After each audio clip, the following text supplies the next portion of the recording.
Go live. Okay. Something's humming really loud.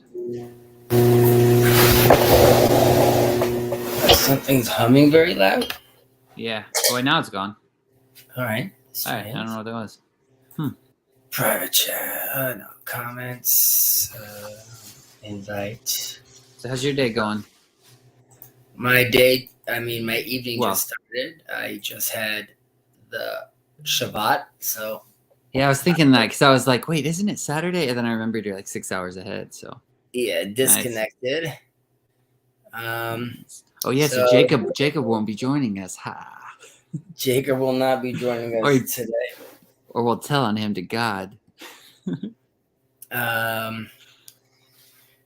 First of all, thanks again for a lovely conversation last time. Oh, you as well. Thank you, man. That was great. Yeah, it was great to talk to you. Get to know you a little more. So the day was very relaxed.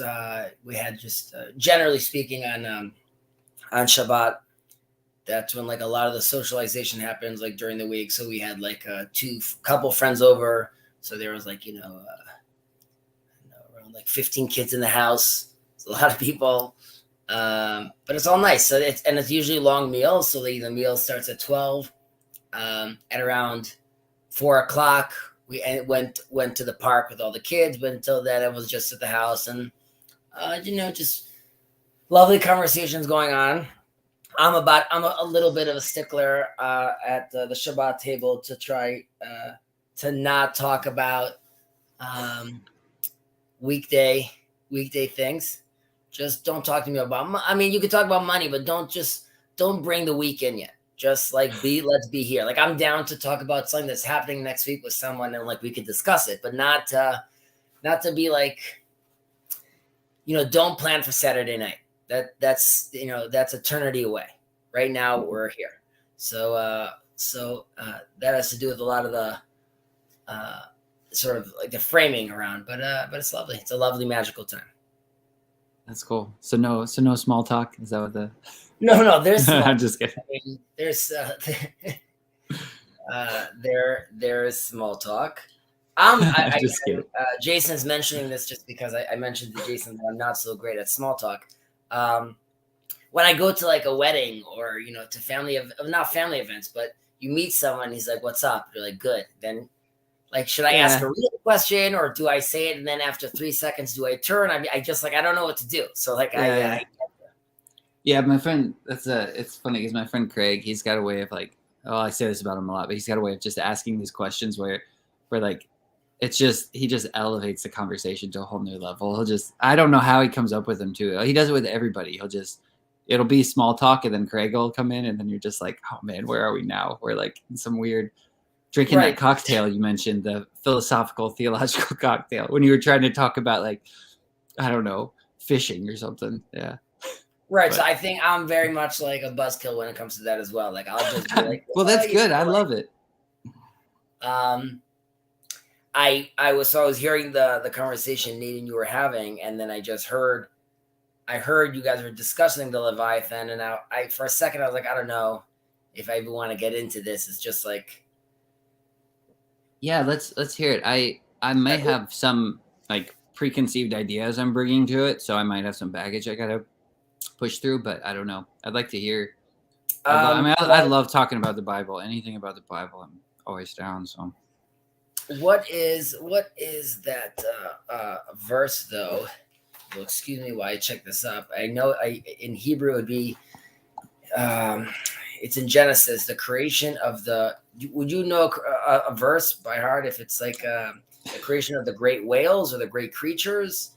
That's Genesis. Let's see, Genesis 1:21. Is it? That's what it is in my Bible, at least. What is it? Genesis 1:21. So God created great sea creatures and every living thing. 1:21. Okay. Yeah. Okay, good on you. The sea creatures. So some people reference it to that. There's different references.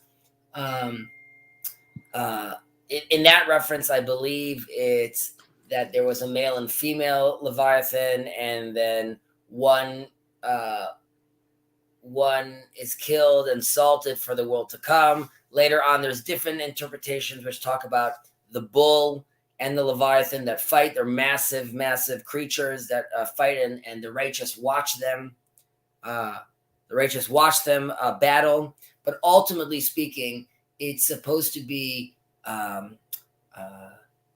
the divine and the earthly.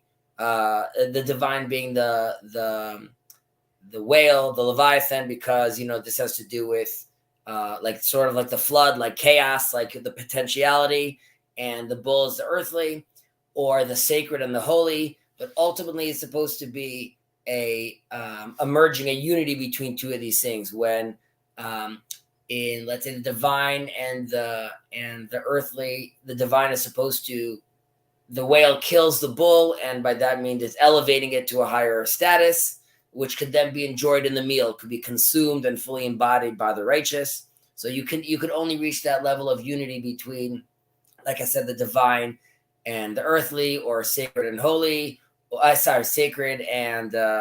Sacred and nature. That's another example that the rabbis give between two of those options. There is also love and reverence. It's also used as an example of that. And these are all different concepts that seemingly are very hard to sort of meld together and sort of walk that line. However, in the world to come, we supposedly, we get to that status where we could enjoy that kind of unity. And again, the eating that is the consumption of that, or basking in that. So the eating of it is eating the Leviathan, or is it eating both of them? It's eating the Leviathan. Because we are the earthly, sort of, right? Is that the correct. idea? Okay. That's interesting. And so the divine and the divine, sacred, and the reverential are all associated with Leviathan. In one of the versions, the bull is nature and the Leviathan is the sacred. In a different one, it's the Leviathan is the Leviathan is love and the bull is reverence. And the other one, it's holiness and the divine, which I think also could be a sacred. But but that's if that's what I recall. That's what I recall them meaning. I mean, I'm sure we could go deeper into that, but yeah, that's really interesting. So I'm guessing the divine. It's because you mentioned there was a feminine and a masculine Leviathan.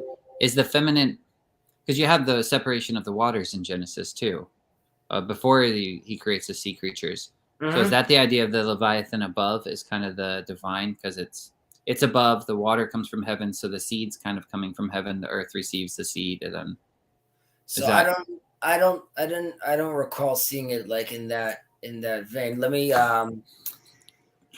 check. Where was it?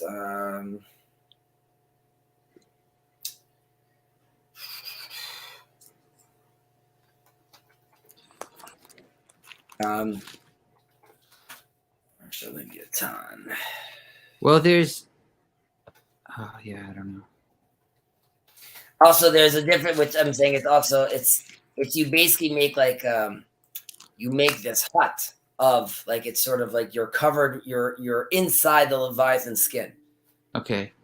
And that's from the consumption of it, then you kind of that causes you to take on its as a covering or something. Okay, so where was it? It was from where was that? Right, the great. I mentioned the great. Them both the fighting, and that's okay. What are you looking for? Here we go. I'm looking to see where it was. I'm looking at something in Hebrew because I don't think they have a translation in English. It's supposed to be greatness. Okay, so the whale, the female and male whale are supposed to be two examples of greatness and perfection. Though this world can't contain that level of perfection. That's why there is this death of the female, and there's salting of her, which is going to be a meal for the righteous of the world to come. A perfect world will only be created in the world to come. then you would have this. The meal is supposed to be this. We have this being. The salting is supposed to be eternal, and the completion is supposed to be the feminine. And this here they mention this has to do with similar idea we see in the eternal light that's created in the first day, but we can't manage to contain the eternal light forever. So that's sort of the light we'll see in the world to come. I don't know if any of that made sense. I'm trying to track. So you said there's a salting of the feminine one that we eat, and so the salting is kind in of this specific verse. Yeah, in this specific verse, there's this the two whale. God made these two whales. He made female and male. He killed the female and salted her and put it away for the righteous in the world to come. Ah, that's interesting. Okay, and so the male is just always going to be there, I guess. Why is it? See, the thing, I guess, where my head goes with Leviathan is to normally think of, I don't know why I had this association with the serpent, almost like even in the Garden of Eden, which is probably not correct then, right? I actually think there might be a relation with the serpent. I think maybe in one of the battles there is maybe a snake, but I could be making that up. I don't think I am though. Huh. But here's another question I had though. So in the consumption of the Leviathan, and then it gets transformed into outer garments, is that kind of is that correct to make that statement? Or is that not fair to make that statement? It's because Sherry mentioned that, and I've heard her mention that before. I think Jess mentioned it as well. And I thought they picked it up from something in Hebrew where there was the idea that the Leviathan was going to be transformed into like garments of skin or something like that. Well, so yes, so in Chassidut, in Hasidism, they discuss this, but so sitting inside this hut is basically being fully covered with these skins. Mm-hmm. Okay, but that is the process to get to that is through the eating of the one God offers you. In that specific version, it's like through it's talking about there's this it's been salted and there's consumption. There's also the battle itself between the whale and the bull, which is that is the process of the elevating sort of that's happening, the nature becomes elevated or the earthly becomes elevated, and then there's the actual meal. So it could be seen as consuming and being part of it, or it could be seen as wrapped in around it. Okay, because it'd kind of be this. That was my thought. Was it would kind of be the same thing? You'd be wrapping yourself around it in another way, because once you consume it, it gets transformed into your body and kind of becomes your. Right. So I'm saying there's different versions that talk about it. Like some are talking about being consumed, some are talking about being wrapped around. Okay, so what is the implications of this? What is this is just to elevate, basically all this is trying to describe the elevation of the earthly into the divine. Something like, correct. Is it something like theosis then, in a way? Well, yes, but it's almost like, like Ragnarok, but just not like the destruction. It's just supposed to be like, that's a great reference. It's, when there's full orientation, because that's a later on story than the coming of the Messiah. That's later on is this Leviathan meal. Is that the coming of the Messiah? Yeah, that's not I'm saying, but that's really at the end of days. That's supposed to be when you get to this.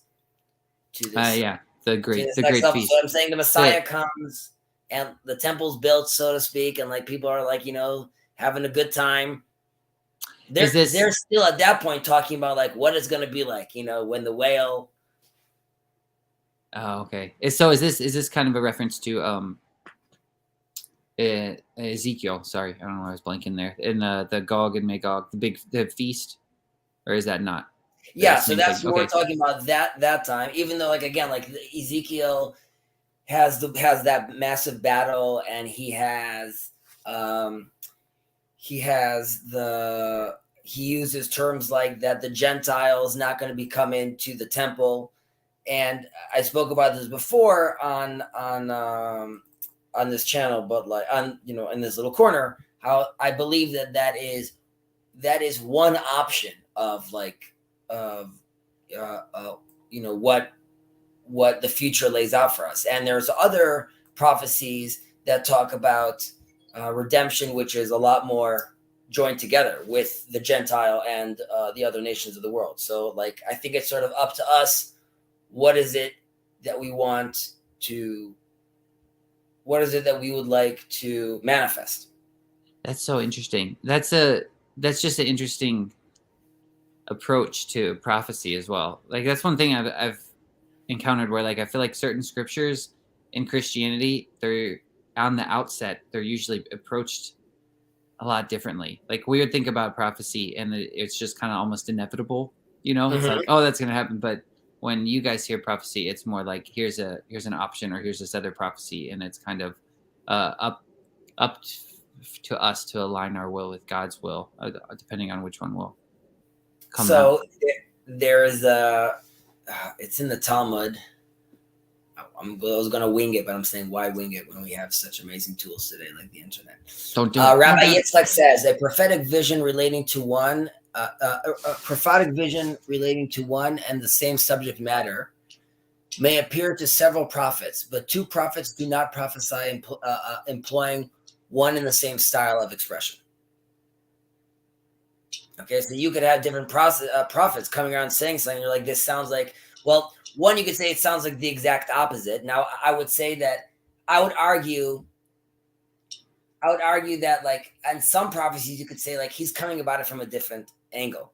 And you'd be like, that's why this seems different. On the other hand, when things are really completely opposite, like I'm saying, if Ezekiel's saying that, the Gentile's not going to come inside, and then you have, like, other prophecies saying, like, it's going to be, like, this one big party. So I think you're talking about different options. You have also in the Gemara, in the Talmud, it also mentions, if they merit redemption through repentance and good deeds, I will hasten the coming of the Messiah. If they do not merit redemption, of the coming of the Messiah will be designated, will be prolonged. And again, that's sort of up. That has to do with us. You know what I mean? Yeah, there's a weird. Also, this goes all the way back to naming of the animals. Like the creation and the fact that God said, like, let's see what's going to happen. The creation of this world itself and the seventh day, the Shabbat, God is creating every one of these days and he sees if it's good. And on the Sabbath, he rests because, it's our job is now to complete that last day. But that happens sort of together with him. So I think even as far as the prophecies go, which is unlike the Greeks' myth. The prophet's coming saying, like, listen, I'm calling out to the Israelite and I'm saying bad, a storm is brewing. Bad things are coming down. But unlike the tragic myth of the Greeks, which is inevitable, you can change this. You could, you need to repent and it can change. Mm-hmm. So I think also as far as Ezekiel, I don't know if I subscribe to that prophecy or that's not the one I'm trying to fulfill at least. Okay. What is the implications of that prophecy? Is that basically describing the death of the nations or something? I never really understood what it's talking about. Well, that's a massive battle between the other nations. And there's basically for God's name to be one, does it have to, does it ultimately, for God's name to be one, does it require bloodshed? Does it require battle? Or does it require, can we get there in a different way? Okay. Yeah, it's just, I guess I wasn't quite sure how to take it because I read, in the book of Revelation by John, and I'm like, well, he was a Jewish person who wrote that. But he's got there's another prophecy in there that's very similar, almost exactly the same, probably taken from Ezekiel, I'm sure. And so that's why it's in my Bible, it's repeated twice. That's why I didn't know if it was, I didn't necessarily get the impression, especially when reading the book of Revelation, that it was specifically talking about the nations. I thought it was talking about some weird, strange, I thought the nations could be included in whatever Gog and Magog is, but I didn't know what it was specifically referring to. Because there's a weird part in Ezekiel too where he says right before they get in that battle, it says something like where they ask the question, are you he who God spoke about in ancient days, or something like that. And I was like, what on earth does this mean? Would that, because to me that, I don't know, my mind doesn't go to associate that with the nations, but is that normally that's associated with? I can try to find. That's what we have it associated with. However, I could, as part of the specific verse, I could get back to you about that one. However, like in Isaiah, it's clearly talking about the man and the foreigner, and happy is the man who does this. The man who holds fast to it, who keeps the Sabbath and does not profane it, and stays in his hand from doing any evil. Right, and that has to do with the man. And later on, it says, let not the foreigner say, who has attached himself to the Lord will keep me apart from his people. And let not the Enoch say, I am a withered tree. So the attitude is like, again, like there's clearly a place for the Gentile. I don't even sometimes like saying the word Gentile. Like even the word, yeah, I know. I'm saying like even the word like goy in Hebrew, or goy, really means like a nation. Is that kind of like a derogatory term now or something? It's how it's said. Oh, okay, that's funny. I don't take any offense to it at all. I'm always calling myself a pagan anyway and stuff. So I'm like, it's whatever. Well, you can call me whatever. I mean, a pagan is different. But yeah, I know. I mean, the pagans get saved. The Talmud says the man who denounces idol worship is called the Jew. Okay. Oh, that's interesting. Yeah. Yeah, so the pagans are pretty screwed then. Pagans ought to be like on the outside though. That's the thing. Like they're always in the woods, you know. They don't want to be in the city anyway, you know. That's true. I don't know where I'm going here. Anyway, so back to you mentioned you brought up this verse in, was it Isaiah? No, you were talking about Job or something. There was somewhere in Job where you were talking about Leviathan and well, I mean, I know that's where the biggest reference is. It's like in Grail country. In Grail country. Yeah. Where is that mentioned in Job? I'll tell you where that has to do in Job. That has to do. One second. Well, it's mentioned in Job, I think twice in Psalms, Leviathan, and then once in Isaiah, maybe more than once in Isaiah that I know of, but I don't know. If you wanted, hey, Sherry's here. She's still going. What do you mean she's still going? Well, she had to go earlier when she got off Grail Country, and then I thought she was busy or something, but maybe she's just on. She's still got some gas in the tank. Yeah, when in Job, it's in 3rd chapter, verses 7 to 8, I think. Okay. You've created this Leviathan to play with. Okay, the stars of a Is it open let's see, in front where of is you? it? Yeah, I got it right here. Job 3:8. May those curse it. Okay, I'll just talk about Job's like kind of complaining about the day he was born or something, and then he says, "Oh, may that night be barren. May no joyful shout come into it. May those curse it who curse the day." And mine says, "Those who are ready to arouse Leviathan." And I know the translations get weird in Job because I don't know. It just seems to happen. Translation. I want to see if you don't mind. I want to just check what this translation is in. Second, let me check that out. Interesting. Sorry to those who are watching that we're doing a bit of a deep dive over here. We just got to know about this whale. Hey, I like this stuff.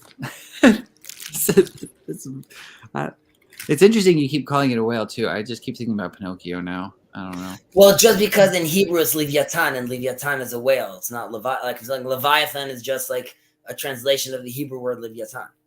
Is there a connection between Leviathan and the Book of Jonah then, in the Great Sea Creature? That's a Dag HaGadol. That's like that's a large fish. That's the god that the Philistines worshipped, right?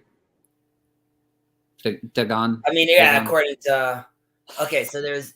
Don't listen to me. Here, may those who cast spells upon thee damage those prepared to disable Leviathan. But that's one. But there's another one. 1 second. Where was this? And Sherry said all of chapter 41 is about Leviathan as well, where it gives that detailed description of him. About playing with. Where is he playing? Not playing with. That's in Psalms, I think, or there you have made Leviathan to play there, or something like that. I thought that was Psalms. Maybe not. Let me look that up. It is. It is Psalms. It is Psalms. Okay, mystery solved. So yeah. So that's right. The whale with Jonah. That, I mean, the big fish with Jonah. That's like that's already a different thing. Let's not go there then. All right. Yeah. But Psalm, it was Psalm 104 something, somewhere in there it talks about it. And then Psalm 74 is the one where it talks about eating them. I think you broke the heads of the sea serpents in the waters. You broke the heads of Leviathan in pieces, and you gave him as food to the peoples inhabiting the wilderness. I don't know why I said peoples. I put an S on the end there. That's embarrassing. I mean, there's also there, like, we pray for. I mean, there's what's called the Sukkot Shalom, like the covering of peace that we're supposed to also, that the righteous are supposed to have a meal in, and again, the meal is supposed to be like a spiritual meal, and again, this large tent is supposed to be made out of the skin as well, but they're generally usually going back to the same source. And Leviathan, again, really coming from the ocean, being a creature of the ocean, and bring just like a potentiality, something that you could see again like as chaos, but when integrated properly here could, I mean, I mentioned this with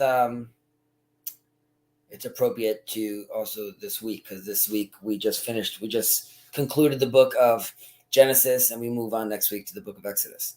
But Joseph is one of those people that has the Spirit of God rest on him, and that would be someone that could take potentiality like the dream of Pharaoh and do something with it, create something with it. Same thing is with I mentioned with Bezalel, the builder of the tabernacle, because again, you required again post also the golden calf. You have this burst of chaos of like this desire that basically wants to sort of that you could see is built into the nation, but it needs to be put in a vessel. It needs to be harnessed, and it requires someone with the Spirit of the gods, that God rests upon him, to take that kind of chaos, that kind of tohu, and build it into an actual tabernacle. So the world itself cannot handle the Leviathan, because it's too great for us to have that, which goes back to the flood, right? We can't handle, because we get overrun by that. However, which, in a certain way, God lets Noah know that he gives them the mark of the rainbow, right? Mm-hmm. Which is like, ultimately you have to have like just the direct color is too intense. Light is too intense. If it's broken, and then you can see the multiplicity through those lights, it's reminding you that, like, when you see the rainbow, you're seeing a fractal version of like the actual light, because it's too much for you to handle. Because if you've seen that, if you want to be able to handle that kind of light, you're also going to be judged via that kind of light, which is like was destruction. Like, it was too much for the people to handle. It required us, in a certain way, God turning his face from us is a certain way him showing his love to us, because I could then, mm-hmm. If you see my face, you'll die. Yeah. It's too intense. You don't go out and stare at the sun. Yeah. Exactly. You don't go out and stare at the sun. Exactly. So when we see the rainbow, it's sort of a reminder for us that we are required to see the multiplicity, because just seeing it directly, seeing it unified right now is still too intense for us. Okay. This is really interesting. So I mean, and the hope is that there will one day be a day where we will see the direct sunlight, basically. Yeah. Yeah. I mean, they say that the righteous enjoy ziv hashchina, the glow of the Shekhinah, right? Like, or the light, the light and self, the infinity light. This is a reminder again, like, you know, the creation story repeating itself with Moses being born, the house is being filled with light. So like this light is always trying to come back and make its way into our life. That's interesting. Yeah, I think there's somewhere in the book of Enoch where Noah was born the same way, but I could be wrong about that. That he was born in the house was full of light or something like that. I thought it said that. I could be wrong. Enoch Maybe is another character, which is like, he's out there. Sorry, did I say Enoch or did I say Noah? I meant Noah, I think. But then I think it could have been Melchizedek too. I don't know. It was one of those guys. One of those guys, they were born was full of light. This is I don't know, it's really interesting stuff to me. I'm just still not quite sure how to piece it all, I guess, together. So the Leviathan, behemoth or oxen, whale, whatever the duo is that are battling, that's trying to describe this end times thing that's supposed to happen, where the Leviathan, I guess, is properly integrated within creation so that creation can reflect and see the face of God. So Sherry writes over here correctly, the behemoth is a giant creature of the dry land, flip side of the Leviathan. Exactly, right? So this was an example of like that being the earthly, the Leviathan being from the water, like full of potentiality, and it needs to kill the earthly, which represents in a certain way also the earthly deeds we do, or even the godly deeds, right? These are all tools, earthly tools that we are trying constantly to elevate and allow us to elevate. However, in the end times, once we could reach that kind of unity, it requires, there's a battle, right? So there's like, which is like, you could always say, I mean, in a very small version, even like the meaning crisis, these are all little battles that one is having with oneself. However, ultimately, when successful, then those things are integrated. By the way, the battle itself in the nature versus sacred, that's also because, there does need to be an integration there. You would think that like, oh, the sacred doesn't require nature, but in a certain way, the sacred itself requires nature sort of to be seen as sacred, right? If everything's sacred, then nothing's sacred in a certain perspective. So like it requires like a certain negative also to be in that battle to allow it to get to that next stage. And the meal, whether it's eating this and then being able to sort of intake the unity, or being wrapped into this clothing, which is being like, you're being covered by this unity. Both are trying to show integration. Mm-hmm. Yeah. Okay. It's just tricky for me because Sherry's in the chat too, and she normally has, I think her and Jess, when I've listened to them talk, they have a very, I guess, more so positive outlook on Leviathan.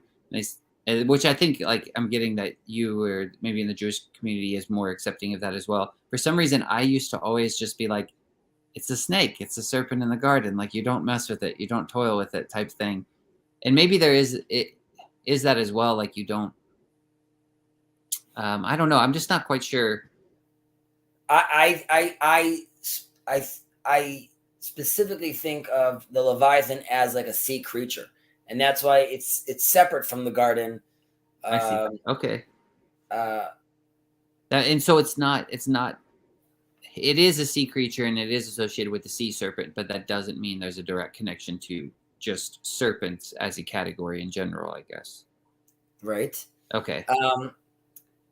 I just want to clarify that. I see like a comment over here that Mark is mentioning. Wait, what is this? Which I'll entertain. I don't think the meaning crisis is the battle of that nature at all. And then he wants to know where I'm getting my meaning from. So first of all, I feel very comfortable to be loosey-goosey with that term right now because I'm a postmodernist. No, not because I'm a postmodernist.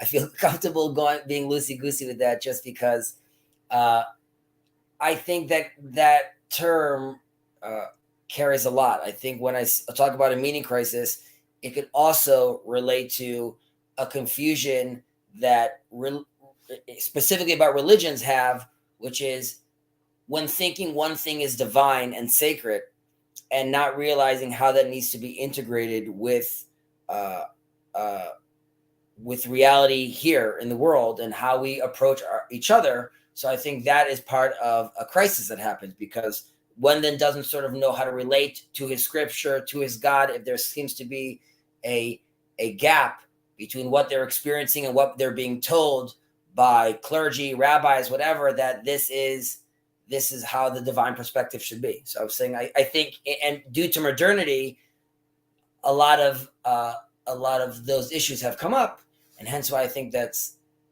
why I would say, in a small version, that's why I said that the fight with the Leviathan and the behemoth, of realizing, trying to integrate potentiality and the sacred with nature, is also something that we today are trying to battle. I hope that answers your question, but if not, not. I was thinking about today when they were reading the portion of Exodus, of Genesis. So we basically buried Jacob, and we also end up burying Joseph. But in this story, there's Jacob basically prophesies, and sometimes we see it as a blessing, but it's really just like a harsh talk to all his sons. And later on, when he dies, the brothers get very nervous because they think that Joseph's gonna be very upset about it, like what happened in the past. And ultimately, he tells them, he's like, "Dudes, chill. This is all part of God's plan. And like, you thought you guys were doing evil deeds towards me, but ultimately, like, God elevated this."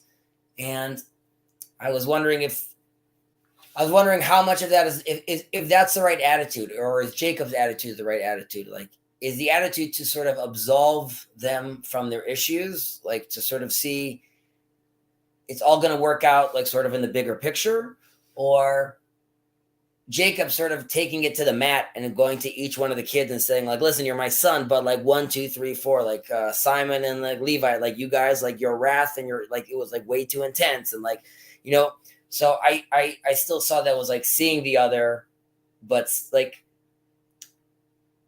I don't want to say that Joseph was like, it was like a cop out, but just like that response of like, it's all divine. So it's okay that you guys threw me and sold me. And like, it's all great. I was wondering a little, like even in this little corner, if like my attitude should be more, sort of as Maimonides says, that the Christian and the Muslim, like ultimately, it's all part of God's plan, and they're letting everyone know that there's one God. So like it's sort of like a Joseph take, like it's all going to work out in the end, and like that's like what God had in plan, quote unquote, for the Jews. Or is it more of a Jacob conversation where I talk to someone like you, or I talk to someone like other people in this little corner, and there's like a love, but there's also like a calling out. There's like, well, 1, 2, 3, and I disagree about that thing. So I'm just thinking about that as like we're having this conversation. Huh. I don't well, know. Don't ever hesitate to call me out or tell me. I part of me wants to say there's both, because you would want to, because in a way I feel like when you're calling someone out, you're almost calling them higher or something. I mean, it's all done out of love. Like I think the forgiveness that Joseph gives out is not. I mean, I think that's done out of love, but also what Jacob says is also done out of love, where you give correction out of love too, because you're trying to cut away the fruitless branches or something. You're trying to get rid of the chaff and call someone into a higher being. So I think, to me, that's where my mind would go, that you need both. But I mean, the thing with Joseph too is like he kind of has to. You have to forgive, otherwise, I mean, what do you do at that point? Then you would have no brothers, because like if he brings down the fire from heaven at that point, it just consumes his brothers. So rather, he goes beneath them to uphold them. So there's some sages that say that when he cries like a lot. during like these like all his stories. There was a lot of crying. You can imagine the brothers all looking at each other like, again with this. Yeah. God, he can't control himself. So This like, Egyptian. yeah, this Egyptian.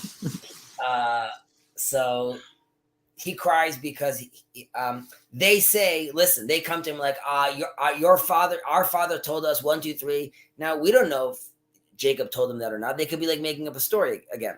And I think there's some sages that say that when he cries, then he cries because how disappointed he is with his brothers. That like they still felt like the need to sort of lie. And then he says like, listen, don't worry, I'm gonna take care. I'm gonna finance like you guys, and I'm gonna like take care of like your kids.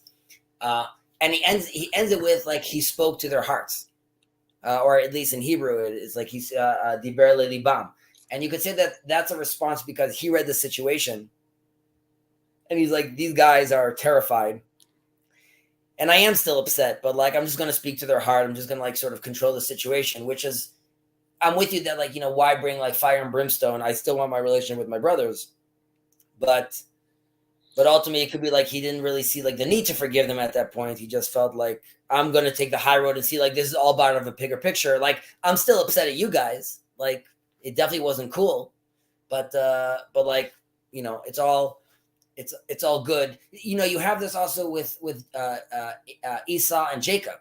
Like he sees like Jacob bowing down 7 times. He's like he has like a limp after fighting the angel. They end up crying and hugging. He's like, all right, dude, like get up. You guys are like, yeah, everything's okay. There's a lot. Okay, Luke, you could join. This is a safe space, Luke. Yeah, get in here, Luke. God loves highly Don't be emotional. scared. David, Don't be Jacob, scared. Joseph. By the way, that is very true, Luke. That God does. I'm working. We're all. Oh no, I was going to say we're all working, but I'm not working right now. I'm not either. Yeah. There's a lot also about the mummification, like that happens over there, which is also very, very interesting. There's a lot of historical facts, actually, even though the Bible's not a historical book. But the fact that Jacob is on a bed, because beds didn't exist in Mesopotamia, like that is an Egyptian invention at the time, and like his legs, like when he dies, it says his legs are folded on the bed. And then earlier on, when he gives the blessing to Joseph's sons, he's on the bed. So it's just very, it's very interesting. Yeah, that is really interesting. Do you have any like, is there any like symbolism in that or what? No, I think that the Bible is letting you know like this went down in Egypt. Okay. Like, how do you know it went down in Egypt? Because the guy was on a bed. Like these are hints, which is like this is different. The fact that he's mummified. Yeah. Right. Mm-hmm.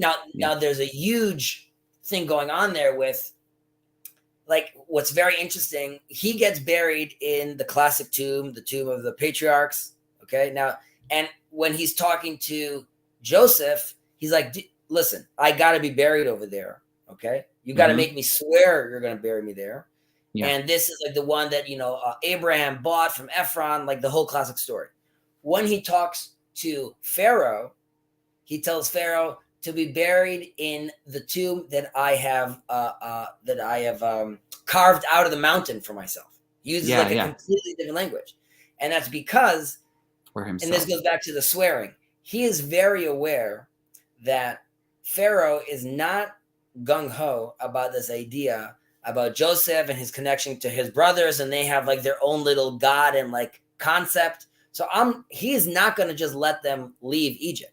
However, because he's a king, he respects the concept of an oath. And when he hears Jacob, which is like the tribe leader of these people, says, listen, just like you have a tomb, like your massive pyramids, which you guys dig for all your life for your burial, I too have dug a tomb for myself. So power recognizes power. Like you can't take that away from me. And Pharaoh uses the same terminology. He says, I'm going to let you go get buried there like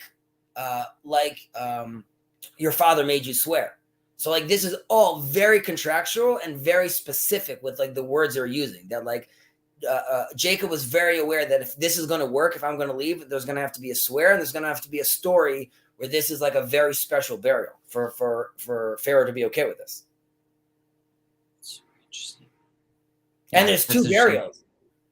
He gets taken out with a crazy procession. Yeah. Right. It's like this whole thing. Then they get to the Jordan, because historically speaking, at that time, there was also battle with like the Hyksos people. So they can't go in from there. And with then with the what people? The Hyksos people. There was like people that were living in that area. They didn't control that whole area there. I didn't know what you said. Sorry. And then the Israelites take him.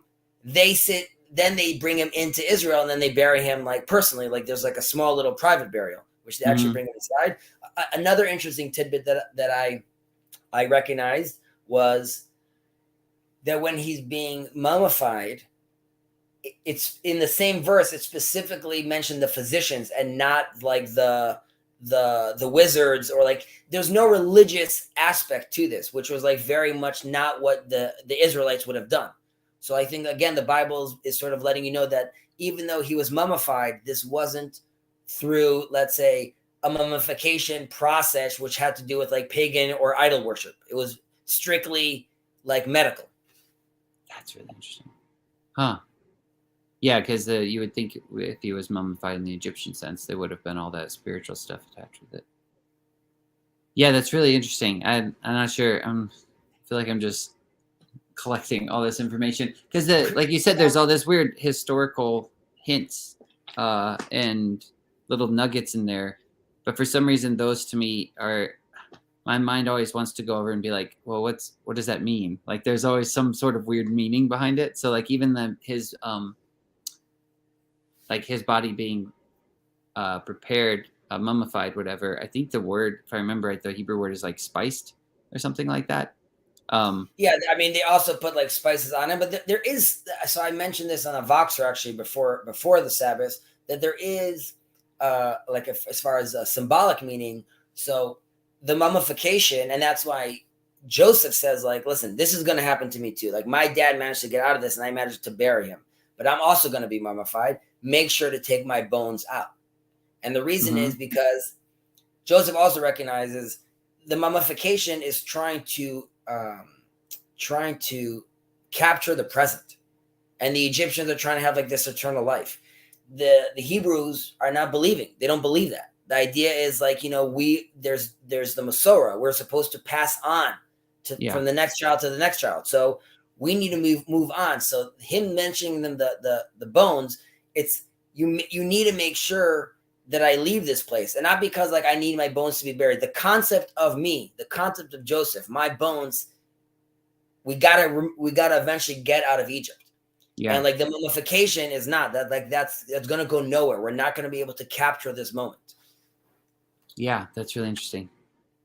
Okay, yeah. So we're on Jacob's channel too. I'm like, you're gonna allow me to bring in some Christianity here. Is where my mind, because the spicing, the mummification process, the preservation, the spices remind me of the Queen of Sheba, which reminds me of Sabbath, Sheba, Shabbat, all those things. The spices, which reminds me of the Book of Song of Solomon, where the king is in this dance with the Shulamite, Shalom, Sabbath, whatever. So there's all the spices in Song of Solomon. So there's this weird interplay with like death, and this is what I was talking about with Nate a little bit ago, where there's this weird kind of back and forth with like death and Sabbath and Shalom and all those things going on. And then even in the story of Christ, it's like he's brought to the tomb. His bones are taken to the tomb. He's wrapped up. They spice his body. It says, like, I think Mary Magdalene the next day takes spices to go anoint him, and then his bones are gone. They're like risen or something like that. So I didn't know if, like, all that being said, there's still this weird connection that Jacob has mentioned where Jesus could have been, and I don't know how common this is, this belief or anything, that he could have been the Josephite Messiah or something like that. So there's also this other connection with the figure of Jesus and the figure of Joseph as well. I'm not sure what to do with all that. That's just where my mind is going. Listen,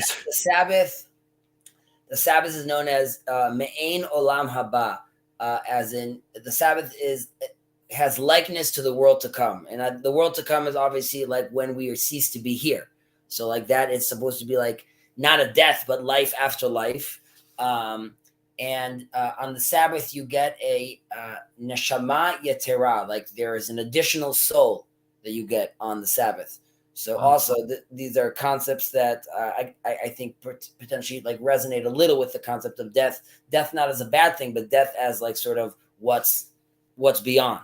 So those and I mentioned this.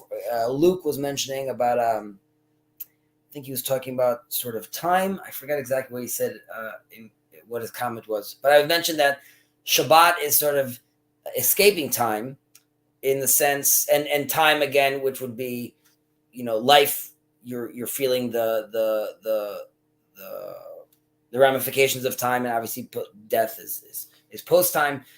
But earlier in the Bible, it talks about that the sun will rise, the sun will rise and set, the moon and the stars, like it's going to be a cyclical world, velo yishbatu, and it won't stop. And that's again where you see the term of Shabbat, which is like you're going to live in a cyclical world. There's no way around that. However, we have a hack for that called the Sabbath.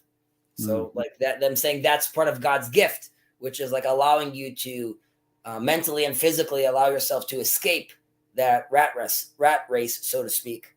Yeah.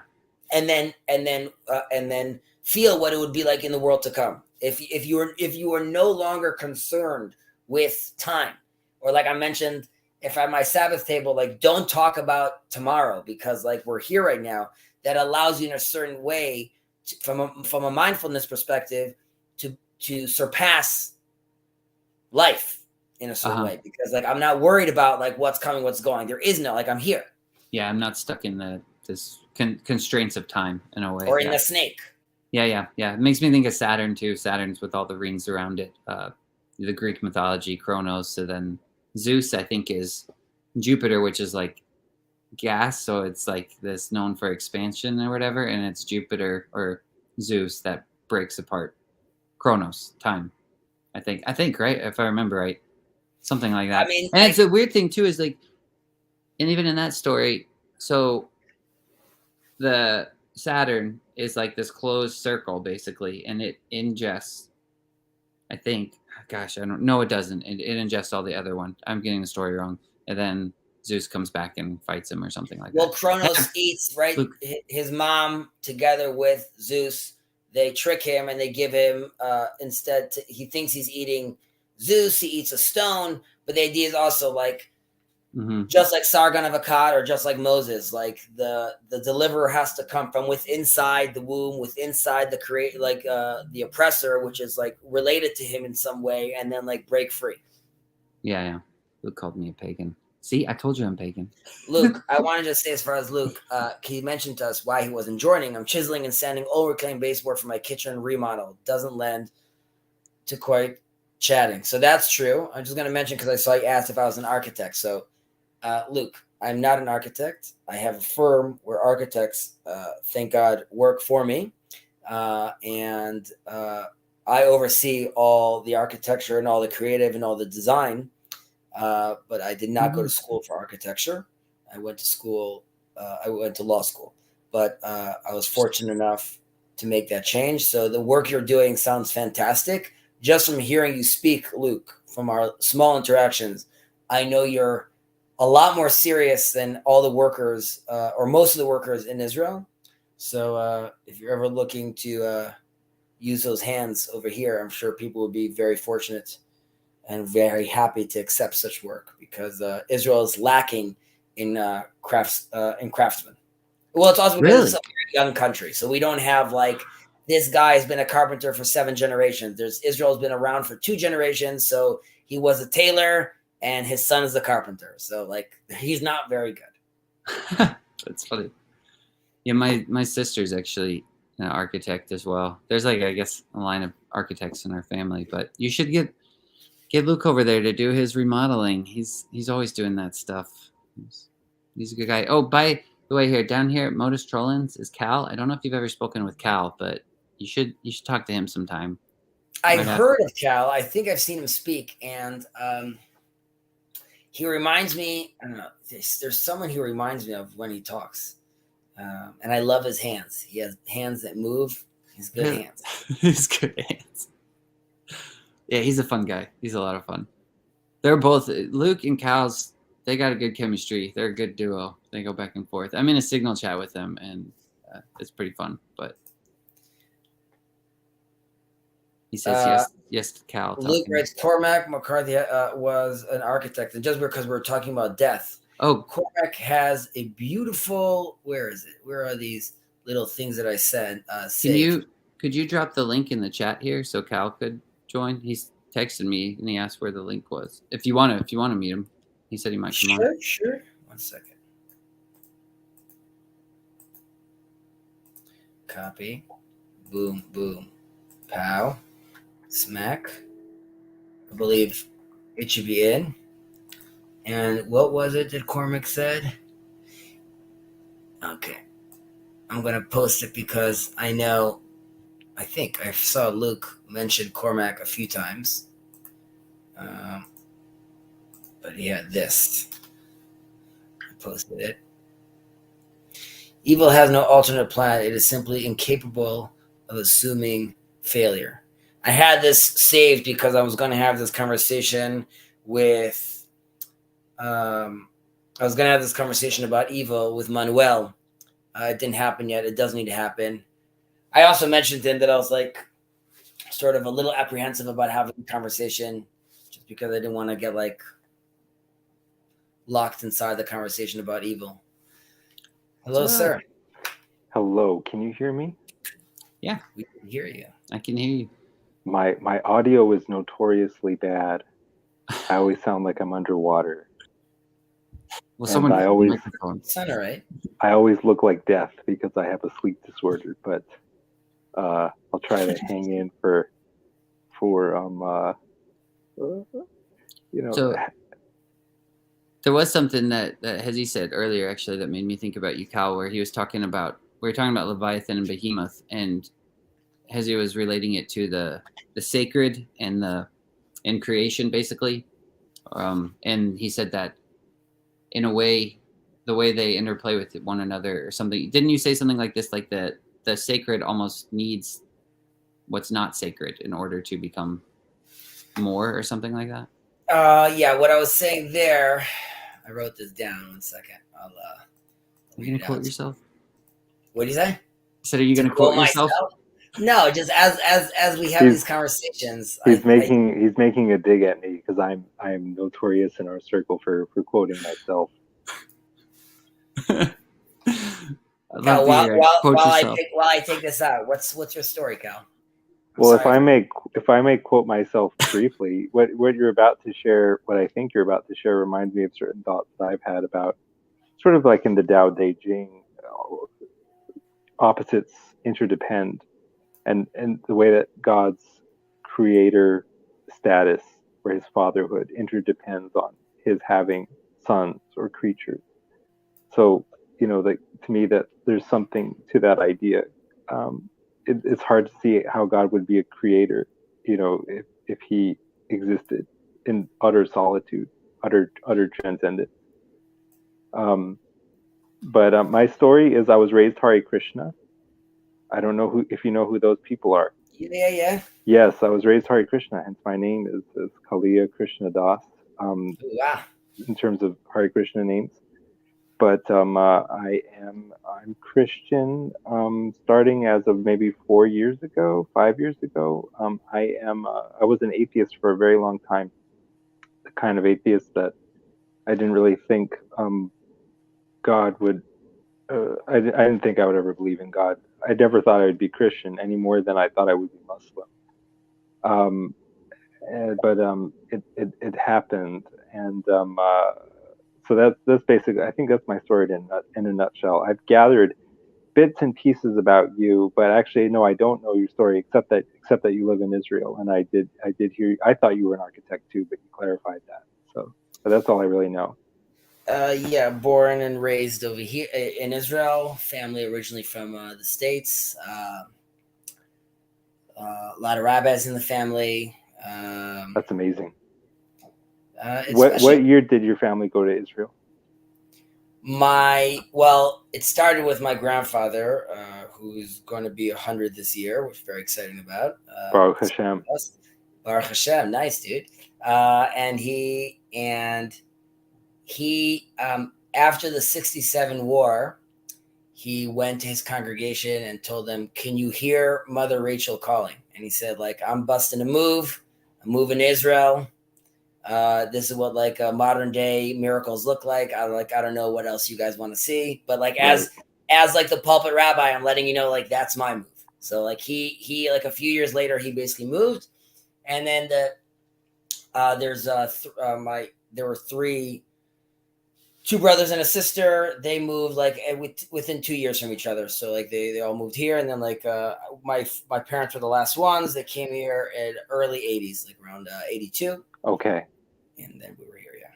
So where were they before then? Were they were they ultimately Ashkenazim or Eastern European? Ashkenazi Jews, Eastern European. So like we're Levites. So I'm hoping somewhere there's like a genuine Jew, but like I have like blue eyes and like blondish hair. So like I don't know. Levites is like the Kohanim, right? Cohen? Yeah. Like okay, you're right. So you guys have priestly status, or at least the option, the possibility. It's a lot of drama because in synagogues today, so the priestly, the priests, the Kohanim, came out of the Levite tribe, and then there was a split with the Levites Aaron's sons basically continued the lines of the priests, and the Levites were dealing sort of with around the temple or around, like they would carry the tabernacle, and they were also very involved, the Levites, with teaching the Torah during when the Jews come back, and Ezra and Nehemiah reread the Torah, and the scribes, so they bring also the Levites to teach the Israelites. However, in synagogues today, when you get called up to read the Torah, the portion of the Torah, so the first verse goes to the priest. Second verse goes to, there's seven. Second goes to the Levite, and then the rest go to the Israelites in the community. And before the priests bless the congregation, the Levites wash their hands. But in my family, it's a tradition not to do that because I don't know, someone in my family was too proud, I guess, to do that or something. But it was down the line they decided not to do that. But yeah, but the priestly tribe specifically, I think over the years I've done some like some genetic testing, and there's like a specific specific code. I don't know. Well, I heard a theory, because I mean, for reasons that are probably easy enough to understand, the Exodus narrative is difficult for some people to swallow. You know, that the Israelites moved, or the pre-Israelites moved out of Egypt with all those animals, and they were truly out there for 40 days, etc. So I heard a theory someone put forward that historically speaking, only the Levites came out of Egypt into Canaan.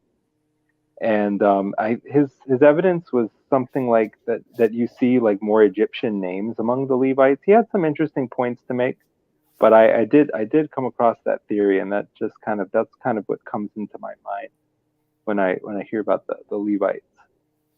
Yeah, so there is a theory like that. There's a theory also that the Levites were in fact part of the Egyptian class that came with Moses, together with some of the Israelites. Some say that it was just the Levites that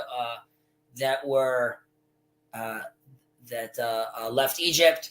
It connects to some sages that say that the Levites didn't practice they weren't enslaved in Egypt.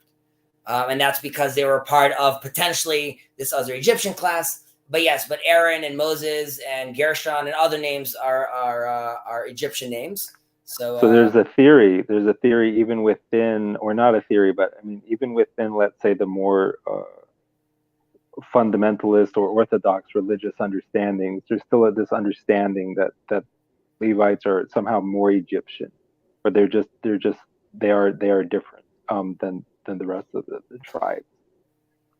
Then I mean, it gets.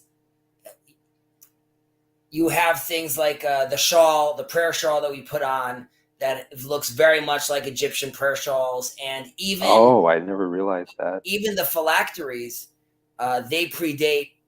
I mean, they're very old, and if you look at the Qumran, what they found in the caves of Qumran, they found like phylacteries that clearly look very similar to my phylacteries. However, the Zohar talks about this, that the phylacteries were a technology already used by the Egyptians. Specifically, you could see the hawk and the snake when it's double, and they're supposed to signify, in Kabbalah, they signify, I think it's, I'm blanking right now what they signify, but the attitude is that this was a technology which Judaism sees as a lower form of trying to transcend, but the idea itself was worthy enough to take and like appropriate differently, and then putting in the Shema and other scrolls instead. But that is a similar idea of the sort of phylacteries that the Egyptians were using as well. Well, that's very interesting to me. I have two reactions to that. One is that it does attest to the Exodus narrative in some way, because it suggests that, the Jews were there after all, at least some. I'm open to the idea of all of them. And that there was a real literal, his event on Sinai, and so on. I never quite know how literally to take even the New Testament. And when you get into the Old Testament with stories that become progressively more mythical, whether or not they're true myth, I never know really how literally or how physically to take them. But that there's that reaction that I have. The other thing that I have that's very interesting is how, the conventional understanding of Abrahamic religions is that they're opposed to witchcraft. But of course, if you look into Kabbalah and or even just if you just read the Bible, you see that there's let's say technology, magical technology all through it. And that's fascinating. The way that Jesus, for example, he spits into the dirt and he rubs it on the eyes of the one who he heals, and the way that rabbis have basically done magic and bound demons and cast spells and things, and they have talismans and things like that. That it's not really appreciated, but the Jewish magic is it's a big through line through both the New and Old Testament, or through the Hebrew Bible and Christianity too. New You Testament. see, after all, there's a decree to get in the Bible it talks about getting basically rid of all wizards and all witchcraft, which was clearly prevalent at the time. However, Saul ends up going to the witch of Endor, and right, so there's that whole crazy. Wait, crazy what is that? What did you say? Saul? Oh, the Saul in the Bible goes to the So he goes to the witch of Endor, and she brings the necromancy or something. Yeah. Right, so that's there. I mean, so her response to him: I see a man with a coat, and he knows who it is because constantly he's wearing a coat. There's like a whole psychological level of interpretation there. But yes, I do think that technologies like that exist, so much so that we are told that when Abraham, there's gifts he gives to the concubines, and he goes east of east, and we have in our tradition. Sorry.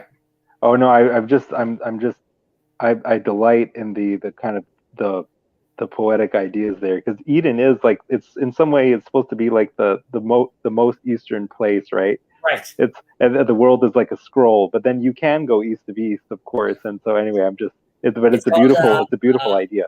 Mikedem lekedem, from east to east, and what we learn over there is at this time, historically speaking, this is when the first Vadas are being sort of written, and the attitude was that Abraham went and discussed different technologies, like Eastern technologies.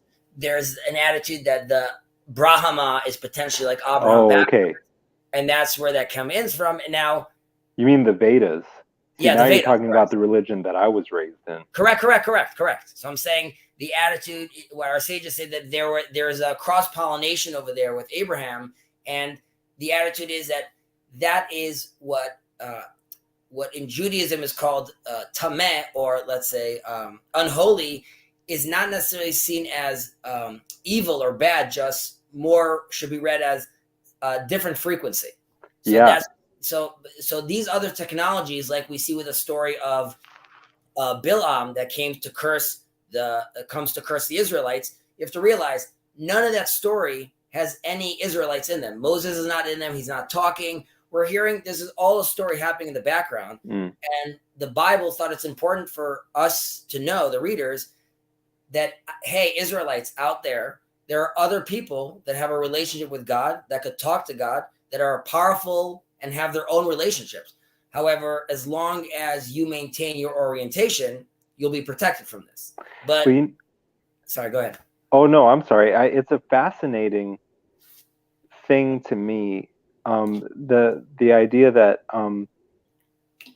in the Talmud, some rabbis are for having refused the opportunity to be healed by Christians, to be healed in the name of Jesus.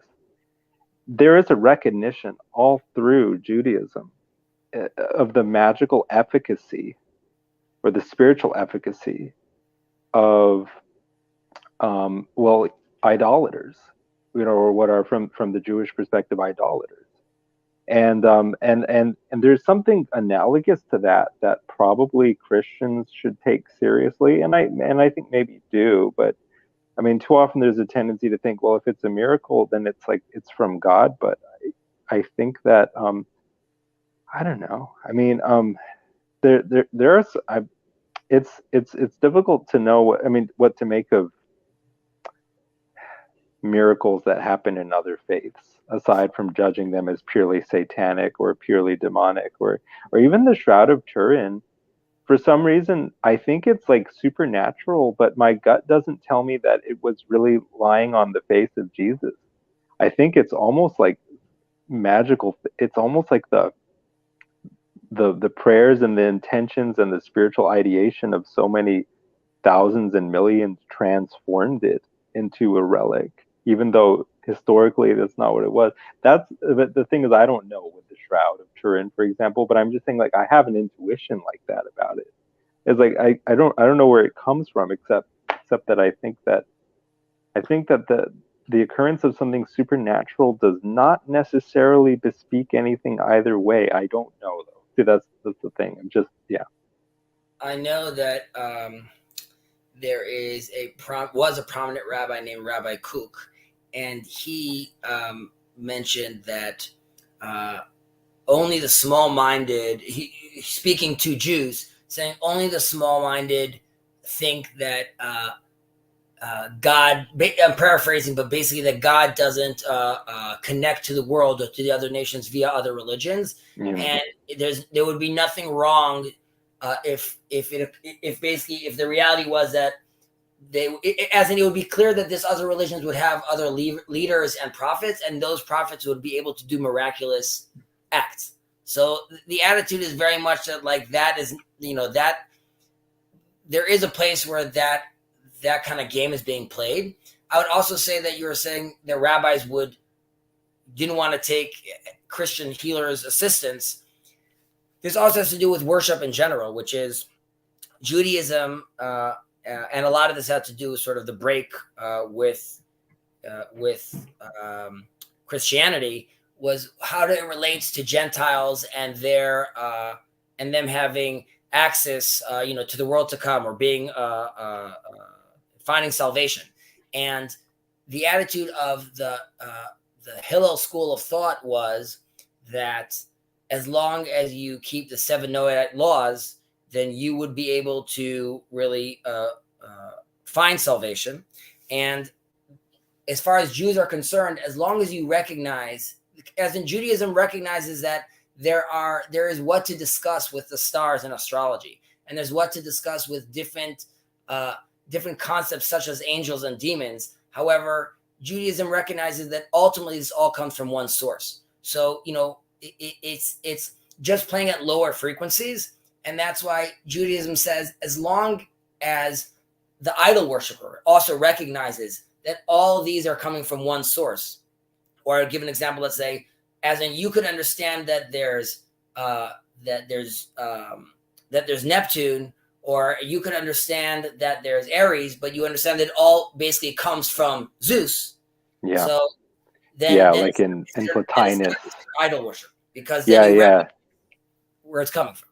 Yeah, like in Neoplatonism and Plotinus, it's very clear that despite being nominally pagan, they had a fairly sophisticated conception of the one, not very different, ultimately, if you ask me, from the Kabbalistic conception of the Ein Sof. First of all, correct. There's arguments that some of Christianity potentially is like a misreading of some Kabbalic text, when you just see obviously you're only supposed to study Kabbalah when you're 40 years old, because arguably if you read it when in your teens, it seems like idol worship. It seems like something very different than what classic. That's profound. Or you could use it for that, right? Because that's the same thing with people, and I've heard people talk about this in witchcraft. They're like, when they start off with witchcraft, they use it for to get money, or to, so if you're going to use your technology or your Kabbalah or whatever for, like you're talking about, lower frequency things, then you're performing some type of, I guess. Or from another angle, look at how Catholicism appears to Protestants. It looks like idolatry. But the thing is that in some way, it's the more ancient and more authentic expression of Christianity. Yeah, this is really interesting to me. I like that you tied those together, Cal, because with the technology, the idol worship, and even tying in the name of Jesus into all that is really interesting as well. Yeah, well, like that guy, Morton Smith, his scholarship was pretty dubious a lot of the time, but the thing is, he did write that whole book, Jesus the Magician, that was quite interesting, picking up on the way that Jesus, like many Jewish rabbis, Jewish rabbis is redundant, but I mean many rabbis, he's basically he's doing things that look to be like rituals, that look like they're leveraging technology. Even lies atop the girl when he says, Talitha Kumai, little girl, arise. It's like he's letting his breath pass from his mouth into her mouth. There's something kind of ritualistic about it. Reality is like a kind of living language almost. There's the symbolic associations behind what we, not merely incidental. Ultimately, everything is symbolism, I think. Well, we see this in the whole saga in Egypt. Like the Egyptian high priests and wizards clearly have their own technologies that they're playing with, that Moses needs to contend with. Which is also, that whole conversation is a recognition that these things exist. So much so that, I mean, the Egyptians themselves were at the height of society and technology at that point. And there's an argument that in Hebrew it's called Yetziat Mitzrayim, the Exodus of Egypt. And there's Sinai is really discussed later on. So yes, God was interested because of a promise he made to Abraham to free these slaves. But there was a whole redemption aspect that has to do with Egypt specifically, which was, seeing if you guys are oriented properly. There's the sages talk about how the Egyptian wizards came to Pharaoh and said, "We see in the stars that there's going to be a leader born." And Pharaoh starts getting very nervous in this, and this is where he starts to, the decree to get rid of every firstborn child. Right? The attitude was like, "I'm going to get rid of this." But I always looked at that story, which is how much potential the Egyptians had, which is like they already recognized, like the Moses, they saw that kind of potential, and Pharaoh letting Moses grow up in his court is potentially another version of Pharaoh trying to say, like, okay, I recognize now that this is the person they were talking about. I'm going to try to fully incorporate it like inside. I'm going to see if I could just, have this power for myself. Ultimately, that's the decision that Moses needs to make when he goes out to see his brothers. It's not to see his Israelite brothers, but it's to define for himself who my brothers are.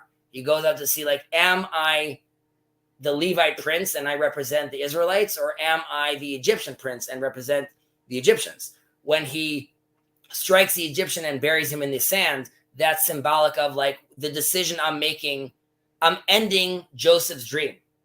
That's over. We're not going to be able to empower the Egyptian nation via the vessel of, like, the one God.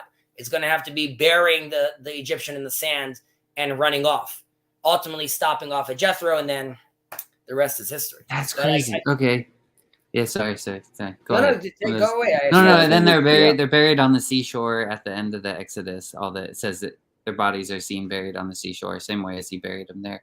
Yeah, this is reminding me of what we originally were talking about, though, with the incorporating the Leviathan and the ox and things like that. In our first conversation, I think it was when I was talking to you, and you said, "Yeah, we're still here. Like, Israel is still here." Like, you made that statement, I'm pretty sure. And so, like, when Cal was saying, I'm sorry, I'm just tracking back because you guys said so much. When Cal was talking about the Levites being more Egyptian, like, that would make sense because Moses was raised by Egyptians, right? So it's like, and Joseph even being an Egyptian, like, I think he takes an Egyptian wife or something like that. I could be wrong. So there's this weird way that you just related Egypt to potentiality and all these technologies, and it's God's entering into those technologies, I guess, because basically Egypt swallows up Israel, and they sit in the belly of this closed circle for a long time, and so they're in there, and then it's trying to figure out how can those technologies, I guess, be redeemed, and then ultimately they couldn't, and so there's this bursting, this new birth from the side, and so the closed circle is broken open, and then they come out, and Israel remains, and but it's weird because, like, even Cal was saying, they have somehow incorporated some of those technologies and almost redeemed them, transformed them, and given, and now those technologies are giving their glory up to God through Israel. That's also why the Bible, which makes us look, it doesn't make the Jews look good that it ends with God also mentioning in the Exodus that you guys are going to leave with, like, many riches. Again, I don't know what the exact translation is in English, but it's more than just we're here to take your gold. But some sages say they left with riches because they needed to feel like a real redemption. And if they were just going to walk out as slaves, it wouldn't have been enough. They had to feel like a physical redemption as well. I prefer the translation that they left with riches, which is they took those technologies that were relevant with them. Mm-hmm. Yeah, well, they take the riches is like Egypt's, gold and silver, those sort of things are like the way they reflect light. It's like kind of glory in a way. So they're taking the glory of Egypt and taking it with them and offering it up to God, something like that. However, ultimately, though, again, in the prophets talking, of the future, discuss that they end up calling Egypt and Egypt my people, and the Assyrians my creation. And my people is usually a name that's only being given to the Israelites, but it's being given to the Egyptians as well, because the Zohar talks about this also, that Egypt is the closest to Israel with divinity. And it was supposed to be like a recognition of, like, how advanced they were with their understandings of theology at the time, or, like, of the transcendence. Because, Jordan Peterson, loves talking about his, like, Horus and his eye and his seeing. But that's, so there's a lot there, obviously. Yeah. That's really interesting. That's fascinating.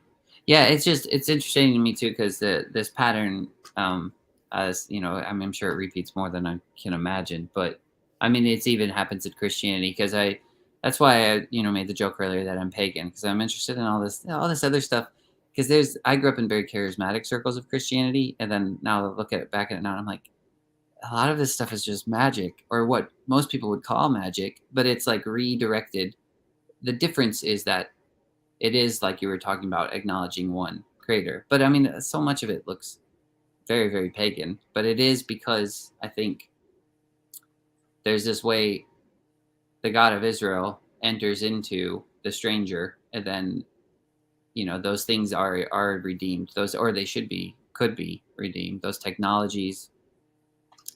I don't know if you'd call it idol worship, because it's not idol worship at that point, but the idols themselves are something like offered up to God, or I don't know how you would say that exactly. You know, I think, sorry, Cal, go ahead. Oh no, I'm sorry. You go ahead. No, Cal, I insist. I'm gonna be changing the topic though, but it's just because I want to think through something. Well, but I don't want to change the topic. I'm do it. I'm flagging that, you know, you were ending on the note that Judaism is what it all comes down to is the recognition that everything, well, comes from one source, but I suppose that's already reductive. But it at least involves that. Let's put it like that. I've been considering converting to Catholicism, and one thing that when I first thought about it, how it looked to me is that Catholicism is almost like Christian Judaism, in the sense that it does, and I hope I can say this without sounding reductive or dismissive, because bear in mind I'm the one who's here considering joining to Catholicism, or, you know, becoming Catholic. There is a way that, you know, like when I think of at least Orthodox Judaism, and maybe this is the difference. Maybe it's not a Christianity Judaism difference. Maybe it's a Orthodoxy, conservatism, fundamentalism difference versus, I don't know exactly, just whatever's more freewheeling. But the you know, in Orthodox Judaism, there's a lot of emphasis on mitzvot, on works, and on storing up a certain kind of merit. And in Catholicism, it's like that too. There's lots of rules, there's lots of rituals, and the idea is you're storing up merit. There's something kind of transactional about it, or at least, you know, what could be taken by a neophyte, what could be understood by a neophyte in a rather transactional way. And there's also this notion of God punishing, which of course always has to be qualified. You know, like this kind of this sensitive and delicate topic of the left hand of God, because if you're too, if you will, heavy-handed in the way you treat this topic, is you make it like God has two right hands, and it's like there's a certain way where it has to be acknowledged that the left hand of God is not what God wants. You can say that He allows it versus, you know, on some level you might want to say, well, yeah, in other words, it's not what He wants. It's just something more that He allows. Except that the issue with this is God is an omnipotent and omniscient being. So for Him, the line between what He positively desires and what He just negatively allows is actually kind of blurry. You know, the way that, you know, like if you point to some tragedy that happened and say, Cal, why didn't you stop it? On some level, you know, I can plead that I'm not powerful enough. That's why I allowed it to happen. Or if it happened as an unexpected result of my intentions, I'd say, well, I didn't realize it would have happened. And, you know, then I'm pleading ignorance, basically. But in God's case, neither of those is going to work. So there's that way that what He allows is becomes in the limit sort of indistinguishable from what He positively wills, because He's all powerful and He's all knowing. But so you know, this notion, like, you know, you see it in Mary's apparitions, like, because you haven't been doing this and you've been falling into this sin and this, because this country has been falling into this sin and that sin, and the Father is, or Jesus Christ. Sorry, I don't know if I'm breaking up. It broke up a little bit. Mary says, yeah. So, but there's the idea that, you know, the Father is handing out punishments, or even Jesus, who normally it's like, if there's a good cop bad cop routine within the Trinity, then Jesus is the good cop. But Mary says, my son's hand is too heavy for me to hold up. It has to come down. And of course, there's something fascinating and practical going on there, where for the Catholics, Mary is the mediator to the one who should have originally been the mediator. In other words, as Jesus sort of floats off into divinity and almost becomes the Father, Mary becomes the mediator through which you approach that high and holy Jesus. But so anyway, in Catholicism, I see a similar set of things that I do to Judaism. I see like this, a lot of technical debt, a lot of legacy code, a lot of commandments, a lot of emphasis on storing up merit, and this apparent transactionalism where that even seems to conceive of bad events as in many cases divine punishment. And I don't quite know what to make of that. When I was younger, I thought of Christianity as what it's like a kind of like almost a theological advance over Judaism, but the in the sense that it gets away from this understanding of things. But I now I've come to think that's not really quite right. And that the correct understanding of providence does recognize almost overbearing presence of God, where what he allows cannot ultimately be so much distinguished from what he purposes. And I'm also, as I consider converting to Catholicism, I'm seeing the wisdom in let's say the technical debt or the legacy code. So anyway, I'm just kind of it's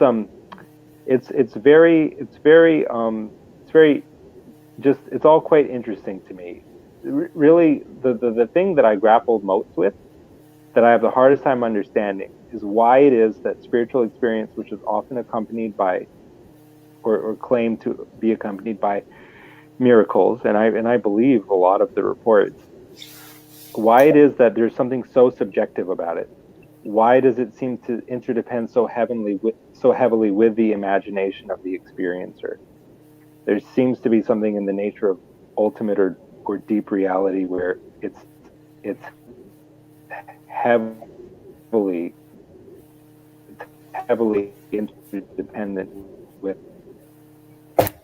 the categories perceiver. Did I break up again? Right. You were, towards the end, but you were pretty clear. I was trying to say.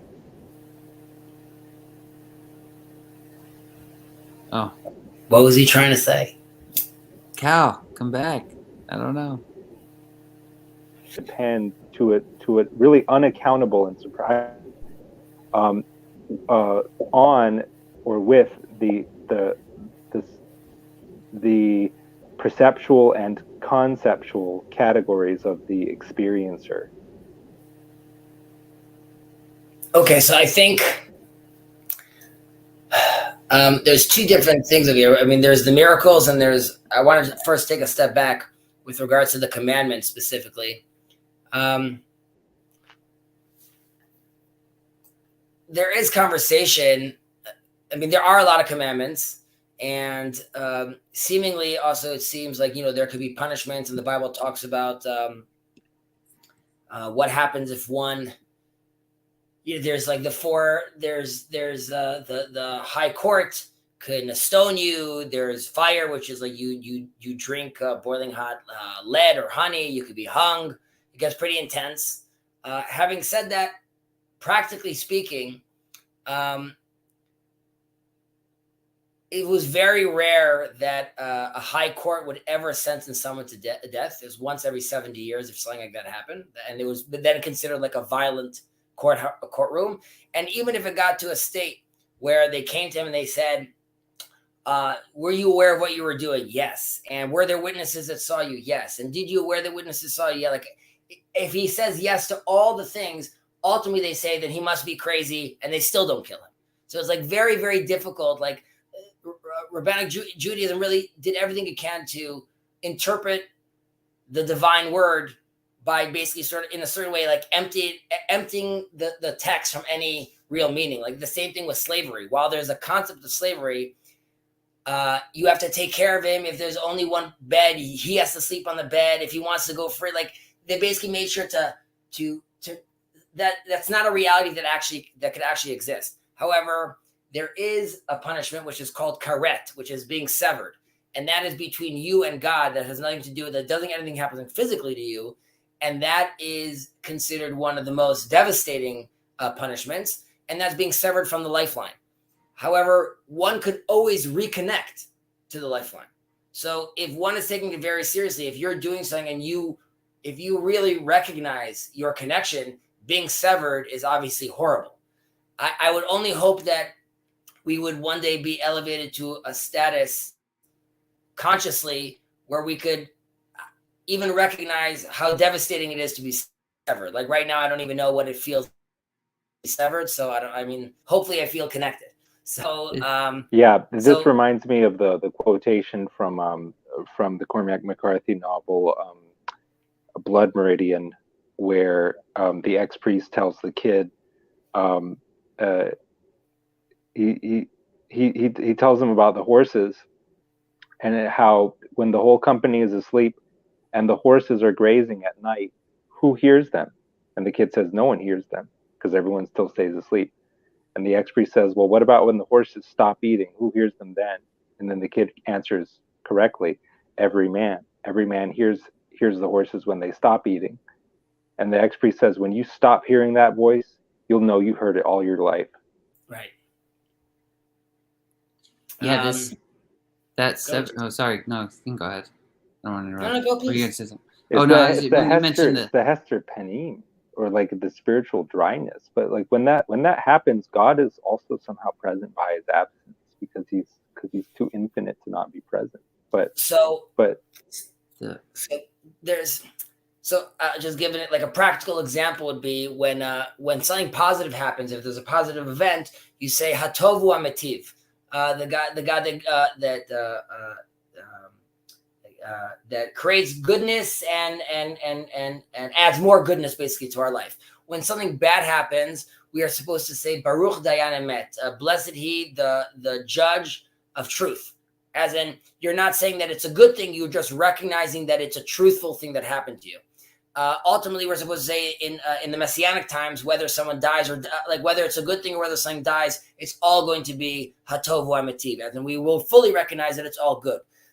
Maimonides talks about how ultimately, while we see it as bad, we're just, our perception from where our standpoint is, like from where our point of context is, we're just not understanding that it's an actual blessing. However, these are all fun concepts to discuss, like in a place like this. Someone that deals with a horrible death or pain, telling him something like this could obviously upset them, and that's why I think it's very telling that when Moses in this midrash, Moses asks God to show him his glory. One of those things he wants to see is, why do the righteous suffer and why do the wicked prosper?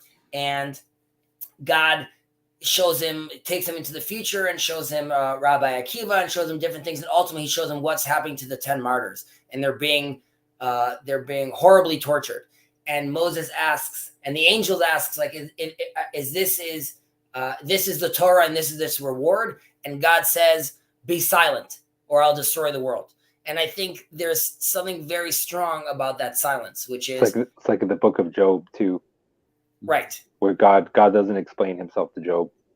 But I think that's also the answer one sometimes needs to give to his friend that's even coming for an embrace. There isn't, it's gonna be okay. There's just silence, which is recognizing that is Baruch the Dayan truthful Emet. Silence of God. Correct. Because whatever speaks in your mind, whatever is voluble, it's like sometimes it's almost demonic, or it's that, or if it's just your own internal chatter, it's that voice in you that would judge and that would call it, and it's putting a false order onto things. It's like there's like demonic volubility, and then there's truthful silence, just like God's silence. But it's also like the silence which in every moment is like creating you / sustaining you in being. Like, it reminds me of Malachi or Malachi. Try to mind my pronunciation somewhat, where they ask God, "How have you loved us?" And the answer, God's answer, appears to be that He has sustained you in being. It's like, you exist, don't you? And I mean, it's just it resonates with Elijah. Well, first I was going to say with Aaron, when his sons die, it says Vayidom Aaron, and he was silent, right? And like he recognized, what they did, where he needs to be. There was a time for mourning, but it wasn't then. But what you were mentioning about God sustaining you, when Elijah says, God, it's not in the fire, it's in the still soft voice. And the attitude is like, that's, I mean, but ultimately that goes to your miracle question. I think the miracle question. Excellent point. Excellent.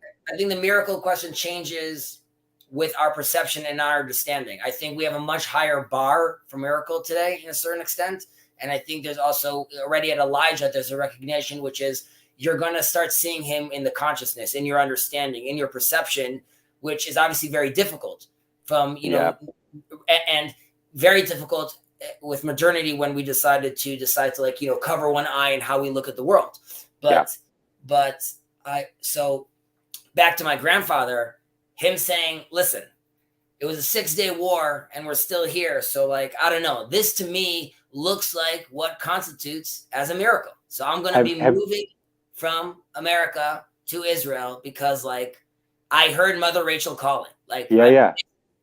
Well, that was the fulfillment of Judah ben Samuel's prophecy too, wasn't it? Which also sort of augurs in the beginning of the Messianic period. Although the thing is, Christians need to, I think, understand that as much as Jews. That you'll see Elijah's coming. It's more sort of, I don't know. I'm still trying to get to grips with the way in which we are supposed to consider the eschaton imminent and always at hand. But did you ever read that story, Free Fruit for Young Widows by Nathan Englander?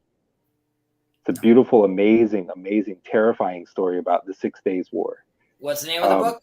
It's a short story. It's called Free Fruit for Young Widows. It's by Nathan Englander.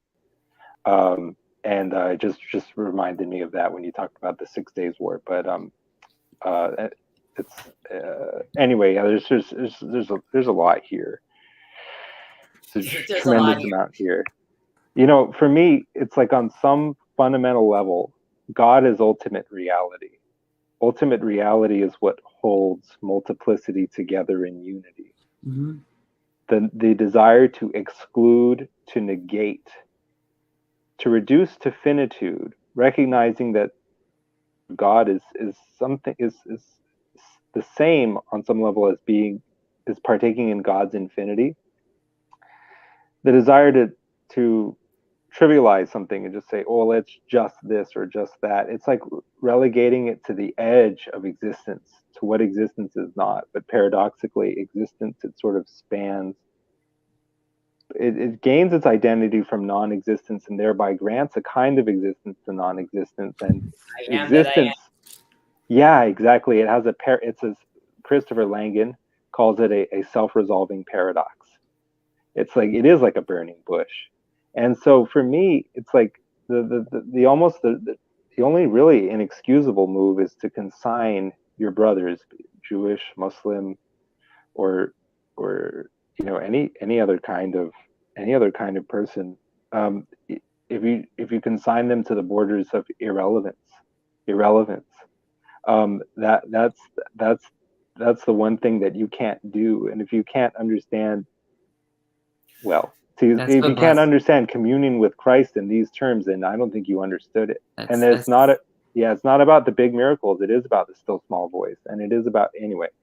Jason, what Cal just said right now also resonates with what we were discussing earlier, which is I was saying the difference between Joseph's attitude towards the brothers and Jacob's. And I think Jacob, when he blesses the brothers before he dies, he's seeing them where they are. Like he's really approaching them. And, Joseph's attitude is sort of almost to make them disappear. You know, like God ultimately, it doesn't matter that you guys threw me in the guys sold me and you threw me away. Like ultimately God made it okay. So he's sort of almost like erasing their deeds or their actions. Like it's a sort of irrelevant. There's a grander scheme. And I think Jacob is more approaching the person, the individual. You said about like the Muslim or the Christian. I'm thinking about it even in this conversation. My job is not to see you necessarily as it's all going to work out. We're all one. And like, but while that's true at a certain point, it really happens with engaging and sort of recognizing the other and seeing the difference. So like, I think that really resonated what you ended over there. By the way, just that's right. A 5-minute warning over here. I'm going to have to go in 5 minutes. Go ahead, Jason. Oh no, you mentioned that severing that being disconnected from God, and that's all related to what Cal said and everything, being disconnected from your brother. And it's like what me and Cal mentioned this to me, and he said what's almost more fundamental than God is the mediating spirit between.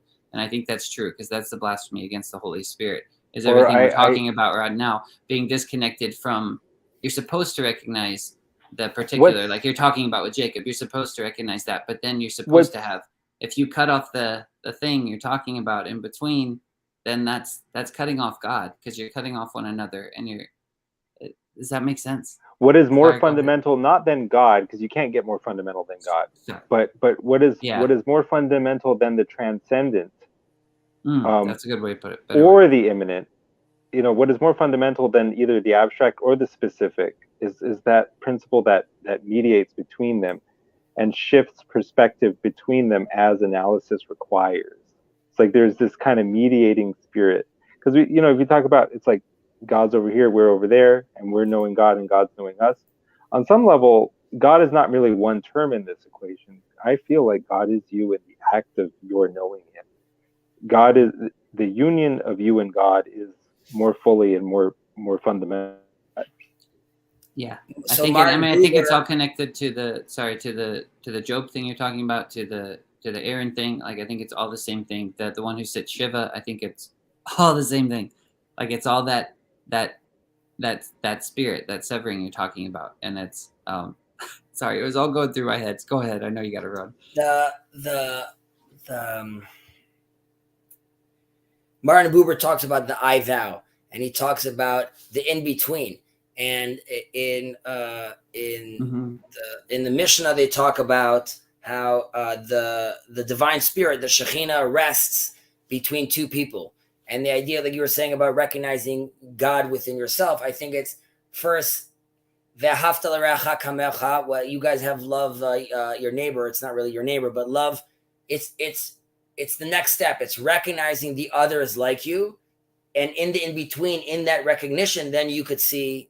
Together, you guys could basically see God, because it requires you to sort of remove yourself from yourself, see yourself in the other, recognize the divine in you, and ultimately the divine in the other, because you just made that recognition, and then you could connect. So I always say these kind of conversations are always clearly a lot more fruitful, because it allows us to do this. Yeah. It's Jacob and Esau too, I think.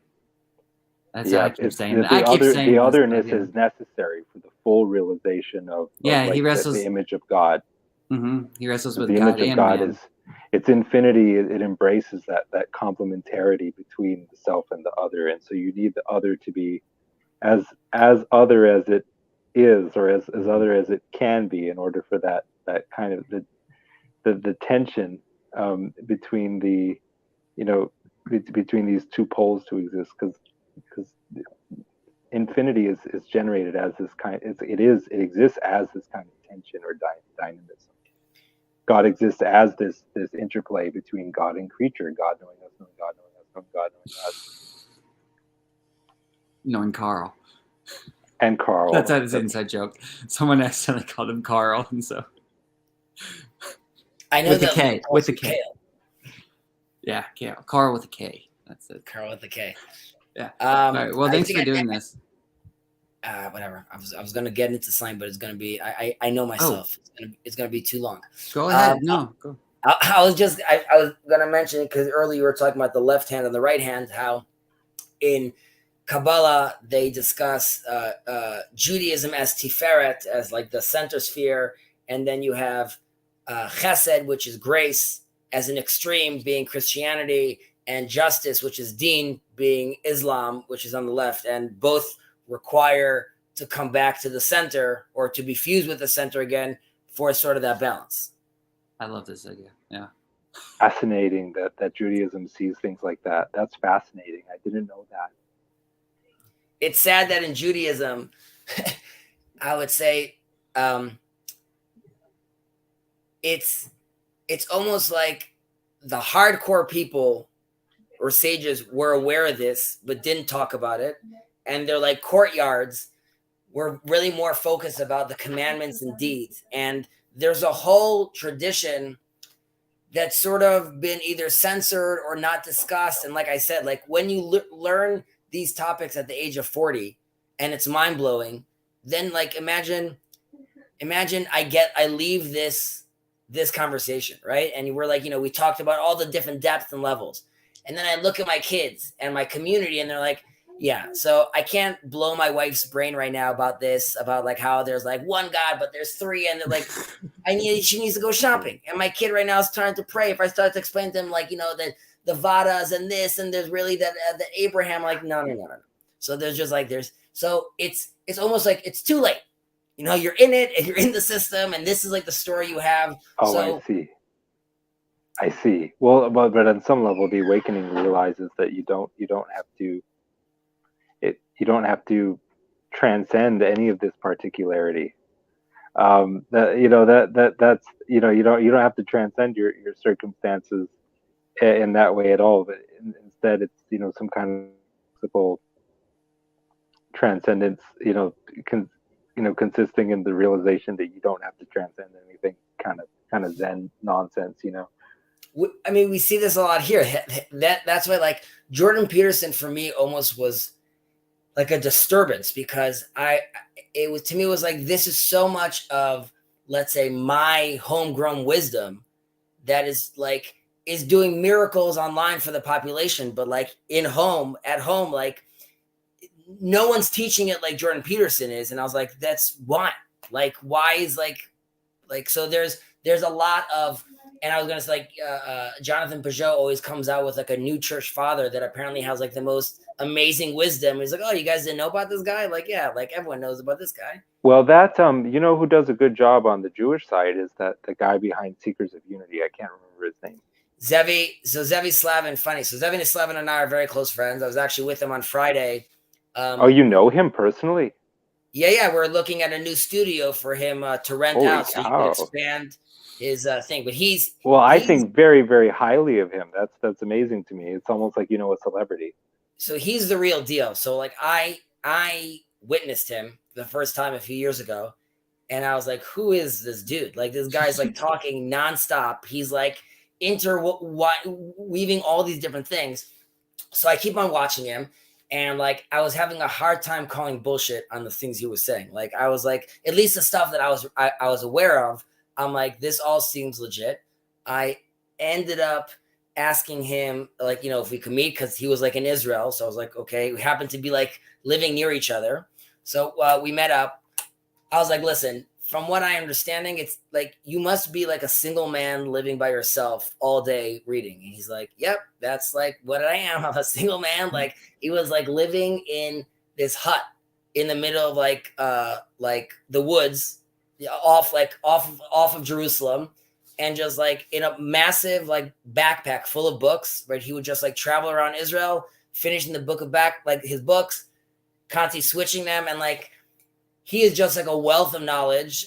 He comes from a tradition that is like, very integrated in Hasidim and Kabbalah. So there was a very good base there. He's clearly like an autodidact, but I am very much interested in his move.